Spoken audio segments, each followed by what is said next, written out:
విజయనగరం జిల్లా కలెక్టర్ నాగలక్ష్మి సమావేశంలో మాట్లాడుతూ రాజకీయ పార్టీలు ఎన్నికల ప్రచారంలో కించపరిచే పదాలను వాడవద్దని కోరారు. కుంటి ప్రభుత్వం, గుడ్డి ప్రభుత్వం లాంటి పదాలను వాడటం వల్ల దివ్యాంగుల మనోస్థైర్యం దెబ్బతింటుందని వారు తీవ్ర మనస్తాపన చెందుతూ తమకు ఈమెయిల్స్ లో విజ్ఞప్తి చేస్తున్నారని ఆమె తెలియజేశారు. ఎన్నికల నిబంధనల ప్రకారం కూడా ఇతరులను వెక్కిరించే పదాలను ప్రచారంలో వాడకూడదని స్పష్టం చేశారు.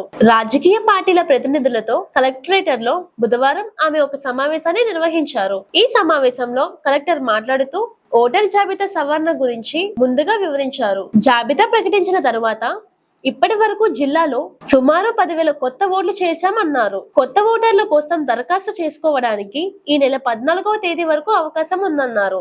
ఇప్పుడు కేవలం ఓట్లు చేర్చడం మాత్రమే జరుగుతుందని, మిగిలిన వాటికి అవకాశం లేదని తెలిపారు. 18 ఏళ్ల లోపు బాలబాలికలను రాజకీయ కార్యకలాపాలకు ఉపయోగించకూడదని తెలిపారు. పార్టీల ప్రచారం, పాంప్లెట్లు, జెండా పంపిణీలు, ర్యాలీలు, నినాదాలు ఇవ్వడంతో పాటు రాజకీయ పార్టీలు ప్రదర్శించే సాంస్కృతిక కార్యక్రమాల్లో కూడా పిల్లల్ని ఉపయోగించకూడదని స్పష్టం చేశారు. ఇళ్లలో, ప్రైవేట్ భవనాల్లో ఒక స్టిక్కర్, చిన్నపాటి జెండా లేదా బ్యానర్ పెట్టుకోవచ్చని, అయితే ఆ ఇంటి యజమాని నుంచి అనుమతి పత్రం తీసుకొని 3 రోజుల్లో సమర్పించాలని సూచించారు.